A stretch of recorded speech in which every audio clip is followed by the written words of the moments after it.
Hi, I'm Robert Hoge. These are the top 5 things I'm going to do in my video about where I write. So, number 5 is make a list. Done. Number 4 is show you where I write. This is my office. We'll do a quick pan and then we'll come back.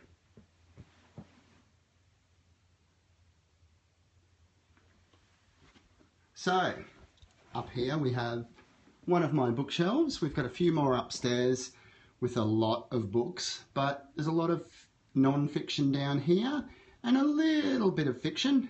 Say hello, Captain Kirk.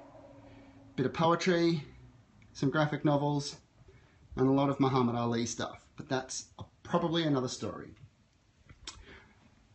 Have a desk, some notebooks, all my writing books. Now, the rule really should be that you only buy one book about writing for each book you finish, but I haven't actually quite done that.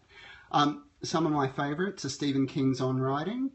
My metaphor dictionary is awesome, though I don't use it enough. And Anne Lamott's Bird for Bird, though I think I've lent it to someone, is one of my favourites as well. Here we have Couch with current reading materials, and which is also good for lazing time. And around the room on the piano we have some photos. A lovely photo of me and my mum from when I was in hospital from about when I was 4.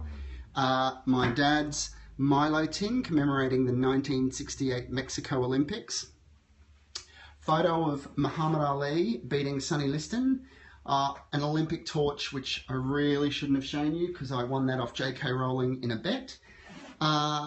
Spare artificial leg, which sits in front of the cupboard of doom. I know everyone, and every house has a cupboard of doom. This one is ours. Now, I'm not going to pick the leg up because this is Australia and I haven't done our monthly spider check, so I'm not quite sure what's inside. Anyway, that's number 4. Number 3 on my list of things to do in my video about where I write is to show you a bit of my mum's diary.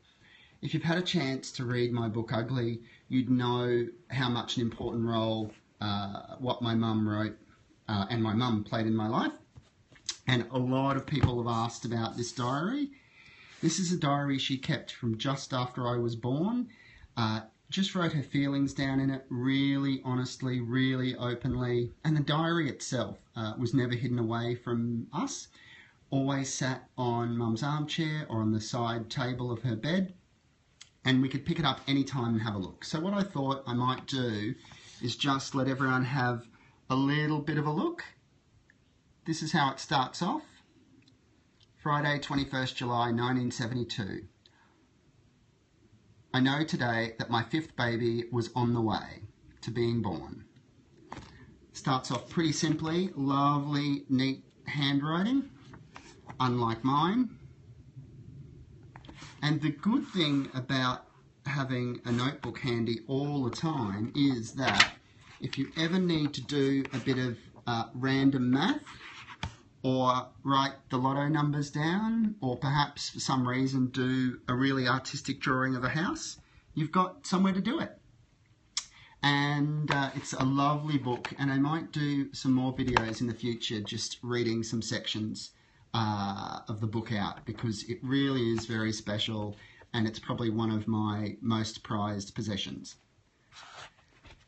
So, number 2 on my list of things to do in my video about where I write is talk a bit about what I'm writing at the moment. And I'm just finishing off this. That's the cover to the children's version of my memoir, Ugly. The adult version came out a couple of years ago and was pretty well received. And one of the best things I've been able to do since is spend a lot of time talking to kids in schools about appearance and looking different and being disabled. And it's amazing how much kids want to talk about this stuff. And they know that you can't fool them. They know that appearance matters and how people look is commented on and makes a difference in their lives, and they want to have really honest conversations about it. And so I'm really stoked that I'm getting the opportunity to publish this and really focus on getting the story to kids who are a bit younger, aged about 10 to 12, and have a discussion about appearance. So that's number 2 on my list of things I'm going to talk about in my video about Where I Write. And finally, number 1 of the things I'm going to talk about in my video about Where I Write is showing you some of the internal illustrations for the book. So there's about half a dozen internal illustrations in the book. They've been done by artist Nick Stathopoulos, who also did that lovely cover you just saw. And they're really warm and genuine and capture some great moments from the book. So what I'm going to do today is I'm only going to share a couple because you have to wait and see the book. But I'm really excited to show you all for the first time a couple of the illustrations. So this is young Robert in shorts and a shirt, and before I had my legs amputated and had an operation on my nose. So Nick's captured me on a swing, having a bit of fun, which is a pretty good representation, I think. The second one I'm going to show you is me getting ready for a running race in grade 1. And there's a lot about this in the adult version and in the kids version as well.